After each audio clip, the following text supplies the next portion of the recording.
Hello, स्वागत है आज हमारे एक नए वीडियो में, जिसमें हम आज भी लेके आए हैं ह्यूमन हेल्थ और डिजीज का एक और टॉपिक है। नया सा टॉपिक है, अच्छा सा टॉपिक है, मजेदार टॉपिक है। आइए देखते हैं। हम इसमें आज पढ़ेंगे मलेरिया के बारे में और मलेरिया के पैरासाइट प्लाज्मोडियम के बारे में, और आज हम पूरा का पूरा उसका लाइफ साइकिल समझने वाले हैं। मलेरिया एक बीमारी होती है जो क्यों होती है सब कोई जानते हैं। एक मच्छर होता है जिसका एनाफ्लीज नाम होता है, फीमेल एनाफ्लीज बोलते हैं हम लोग। एनाफ्लीज के चलते होता है, मादा एनाफ्लीज के चलते मलेरिया हो जाता है हमें। अब ये मच्छर हमें काटती है तो उसके काटने से क्या होता है कि हमारे शरीर में एक प्रोटोजोआ निकलता है जिसका नाम होता है प्लाज्मोडियम। अब ये प्लाज्मोडियम हमारे शरीर में जाने के बाद हमें अफेक्ट करता है, बीमार करता है। आइए देखते हैं। प्लाज्मोडियम हैज टू होस्ट, यानी कि जो प्लाज्मोडियम है वो दो शरीर में रह सकता है। एक तो इंसान के शरीर में रह सकता है और एक मच्छर के शरीर में रह सकता है।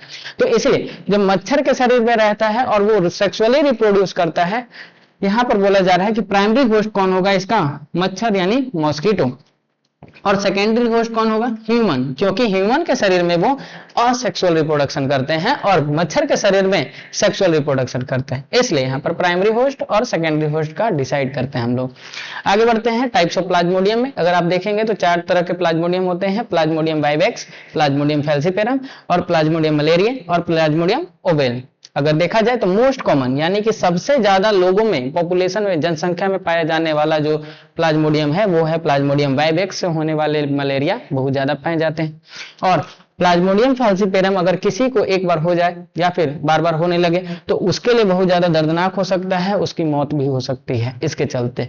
आइए लाइफ साइकिल में आते हैं। यहाँ पर समझते हैं कि लाइफ साइकिल किस प्रकार से काम करता है प्लाज्मोडियम का। अब देखिए, कभी भी किसी को अगर मच्छर काटता है, उस मच्छर के काटने के चलते वो जब हमारे शरीर में डंक लगाती है, उसके सलाइवा के साथ साथ हमारे शरीर में प्लाज्मोडियम भी आता है। अब वो सलाइवा क्यों देती है? ताकि जब वो ब्लड अच्छे तरीके से सक कर रही हो, निकाल रही हो, तब वहां वाला ब्लड जम ना जाए, इसलिए वो अपना सलाइवा भी गिरा देती है। अब ये प्लाज्मोडियम आ जाता है हमारे शरीर में और ये शरीर के सेल में घूमता हुआ चला जाता है लीवर के सेल में, यानी कि लीवर तक पहुंच जाता है प्लाज्मोडियम। और ये कम नंबर ऑफ प्लाज्मोडियम धीरे धीरे डिवाइड करेंगे और बहुत ज्यादा नंबर बना लेंगे। इस प्रकार से प्लाज्मोडियम का बहुत ज्यादा नंबर हमारे लीवर सेल में हो जाएगा और यहां पर होगा इनका असेक्सुअल रिप्रोडक्शन।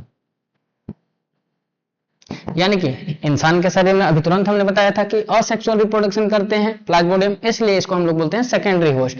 अब असेक्सुअल रिप्रोडक्शन करने के बाद ये पहुंचता है ब्लड के द्वारा आरबीसी में, यानी कि यहाँ पर ब्लड में एंटर कर चुका है प्लाज्मोडियम अभी और पहुंचेगा आरबीसी में। अब ये आरबीसी को अफेक्ट करना चालू कर देगा। बहुत सारे आरबीसी इस प्रकार से ये अंदर घुसते जाएगा और ये हमारे आरबीसी को ब्रस्ट करते जाएगा, तोड़ते जाएगा, यानी कि यहाँ पर आरबीसी हमारा टूटते जा रहा है। और टूटने के बाद ये फिर से नए आरबीसी को टारगेट करेगा, हमारे अच्छे से आरबीसी को टारगेट कर आरबीसी को मारेगा और साथ ही साथ एक केमिकल निकालेगा जिसका नाम होता है हीमोज्वाइन। अब हीमोज्वाइन क्या है? हीमोज्वाइन के चलते ही किसी भी इंसान को बुखार लगता है, ठंडक आती है या छोड़ छोड़ कर बुखार लगता है मलेरिया के केस में। अब ये हीमोज्वाइन हमारे शरीर में फैल चुका हुआ होता है। कभी कभी तो ये हीमोज्वाइन या प्लाज्मोडियम हमारे शरीर में मलेरिया के बाद भी पाया जाता है। अब ये जो प्लाज्मोडियम थे इनमें से कुछ आगे बढ़ेंगे और ये 2 कैटेगरी में बढ़ जाएंगे, मेल और फीमेल में। अब ये फीमेल और मेल क्या है? गैमेटोसिस्ट है। ये गैमेटोसिस्ट हमारे शरीर में है, अभी तक ब्लड में है। ये फीमेल और मेल अलग अलग गैमेट हैं, ये हैप्लॉइड होते हैं। अब बोला जा रहा है कि जब अनदर मच्छर, एक मच्छर जिसके पास प्लाज्मोडियम ऑलरेडी था, उसने हमें बाइट किया था, हमारे शरीर में प्लाज्मोडियम घूम रहा था। अब दूसरा मच्छर हमारे शरीर पर आएगा और हमें बाइट करेगा। अब जब ये मच्छर बाइट करेगा और हमारा ब्लड सक करेगा, चूसेगा, तो उस समय फीमेल गैमेट और मेल गैमेट प्लाज्मोडियम हमारे ब्लड के साथ इस मच्छर तक चले जाएंगे और इस मच्छर के पेट में चले जाएंगे, यानी कि गट्स में चले जाएंगे। अब ये जो मच्छर है ये अपने शरीर में, हमारा जो प्लाज्मोडियम गया है ये अपने शरीर में ले लेगा, गट्स में। इसमें होगा सेक्सुअल रिप्रोडक्शन, यानी कि मेल और फीमेल गैमेट आपस में मिल जाएंगे प्लाज्मोडियम के। यहाँ पर हमने बताया था कि इसीलिए हम इसको बोलते हैं प्राइमरी होस्ट, क्योंकि मच्छर के शरीर में सेक्सुअल रिप्रोडक्शन होता है प्लाज्मोडियम का। अब ये आगे जाकर जाइगोट बना लेगा और जाइगोट से बहुत सारे प्लाज्मोडियम बन जाएंगे और ये इसके गट्स यानी कि मिड गट में बनेंगे।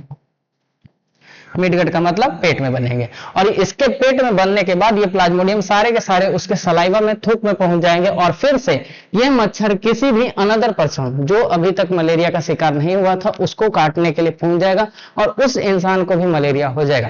तो इसी प्रकार से एक आदमी से दूसरे आदमी तक मलेरिया पहुंचता है। इसलिए हम बोलते हैं कि जो मलेरिया का वेक्टर है, वेक्टर का मतलब लेके जाने वाला बीमारी को, वो होता है फीमेल एनाफ्लीज मच्छर। अब यहाँ पर एक फिगर है आपके सामने, देखिएगा इसमें क्या है। ये जो हरे हरे कलर के दिख रहे हैं, ये दिख रहे हैं आपको प्लाज्मोडियम, जो कि मलेरिया के पैरासाइट हैं, और ये लाल कलर वाले हैं हमारे आरबीसी। देखिए किस प्रकार से प्लाज्मोडियम आरबीसी को तोड़ देता है और यहाँ से हीमोज्वाइन निकलवाना चालू कर देता है। जैसा कि हमने अभी तुरंत बताया था कि हीमोज्वाइन हमारे शरीर में क्या करता है, बुखार लगवाएगा, ठंडकपन दिलवाएगा, और बार बार छोड़ छोड़कर हमें बुखार लगेगा 3 से 4 दिन पर। यही होता है मलेरिया, और बहुत सावधान रहने की आवश्यकता पड़ती है इसमें। मलेरिया में भी हमें मच्छर से ही होता है मलेरिया। ठीक है, थैंक यू। आज के लिए हमारी वीडियो यहीं पर खत्म होती है।